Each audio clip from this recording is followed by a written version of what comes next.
रूस के राष्ट्रपति व्लादिमीर पुतिन जब दिल्ली में लैंड करने वाले थे तो उनके विमान ने पूरी दुनिया को चौंका दिया। लेकिन जब पुतिन के विमान ने टच डाउन किया तो इस सफेद फॉर्च्यूनर कार ने भी पूरी दुनिया को हैरान कर दिया। ये विमान पुतिन का था और कार पीएम मोदी की। इन दोनों ने कैसे इंटरनेट पर आग लगा दी वो आपको आज इस वीडियो में बताएंगे। सबसे पहले जल्दी से आपको बताएंगे कि जब राष्ट्रपति पुतिन का विमान हवा में था तो क्या खेल हो गया। उसके बाद आपको जानकारी देंगे कि जब पुतिन पीएम मोदी की इस सफेद फॉर्च्यूनर कार में बैठे तो ऐसा क्या इशारा किया जिसने भारत विरोधी लॉबी के परखच्चे उड़ा दिए। चलिए शुरुआत फ्लाइंग क्रेमलिन यानी पुतिन के इस विमान से करते हैं। रूस के राष्ट्रपति व्लादिमीर पुतिन के विमान ने जब टेक ऑफ किया और वो भारत की तरफ बढ़ा तो लाखों ग्लोबल एविएशन वॉचर्स यानी वो लोग जो वीआईपी विमानों को ट्रैक करते हैं, उन्होंने एक नए तरीके का रिकॉर्ड बना दिया। विमानों को ट्रैक करने वाली साइट फ्लाइट रडार 24 ने बताया कि पुतिन का फ्लाइंग क्रेमलिन दुनिया का मोस्ट ट्रैक्ड विमान बन गया। यानी पुतिन जब हवा में थे तो पूरी दुनिया में सबसे ज्यादा लोग उन्हीं के विमान को ट्रैक कर रहे थे। लेकिन हवा में भी पुतिन के विमान ने बड़ा खेल कर दिया। रिपोर्ट्स के मुताबिक दो आइडेंटिकल रूसी प्लेन भारत की तरफ बढ़े और दोनों ने ऐसा खेल खेला जिसने लगभग पूरी दुनिया को रोमांच से भर दिया। रिपोर्ट्स में दावा किया जा रहा है कि कभी एक विमान का ट्रांसपॉन्डर ऑन हो जाता था तो कभी दूसरे का। ये शायद पुतिन के विमान को ट्रैक कर रहे लाखों लोगों को चकमा देने की एक तरकीब थी। ट्रांसपॉन्डर का काम विमान की एग्जैक्ट लोकेशन को दिखाना होता है, लेकिन यहां पर भी पुतिन के विमानों ने पूरी दुनिया को चौंका दिया।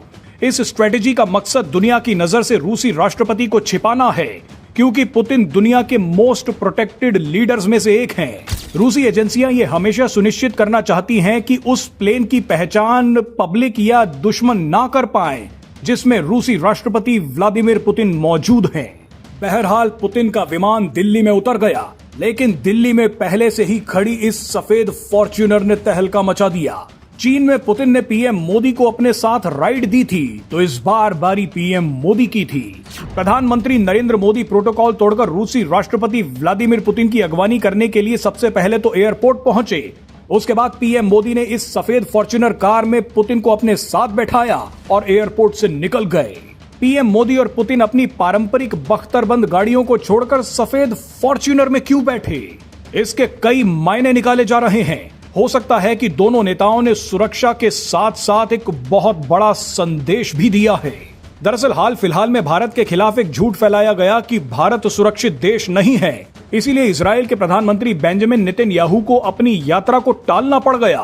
हालांकि नेतन्याहू ने भी बयान जारी करते हुए कहा था कि इसमें सुरक्षा का कोई मुद्दा नहीं है, मैं कुछ निजी कारणों की वजह से अपनी यात्रा को रीशेड्यूल कर रहा हूं। लेकिन भारत और पीएम विरोधी लॉबी ने भारत को ही असुरक्षित देश बताना शुरू कर दिया, लेकिन इस लॉबी के परखच्चे पुतिन ने उड़ा दिए। सबसे पहले तो पीएम मोदी और पुतिन ने सफेद फॉर्च्यूनर में बैठकर यह दिखा दिया कि भारत बहुत सुरक्षित देश है। पुतिन की कार दुनिया की सबसे सुरक्षित कारों में से एक है, लेकिन इसके बावजूद पुतिन पीएम मोदी के साथ इस सफेद फॉर्च्यूनर में बैठे। पुतिन ने भारत की ताकत और भारत की सुरक्षा को सर्टिफिकेट भी दे दिया।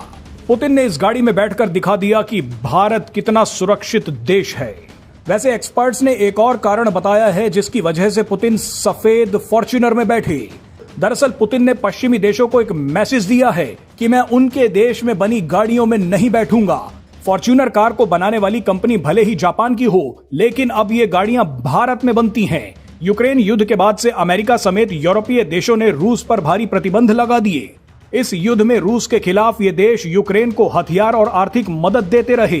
इस तरह की स्थिति में आमतौर पर इस्तेमाल होने वाली BMW और मर्सिडीज कार जर्मनी बनाता है, लेकिन जर्मनी पिछले 3 सालों से यूक्रेन का बड़ा सहयोगी रहा है।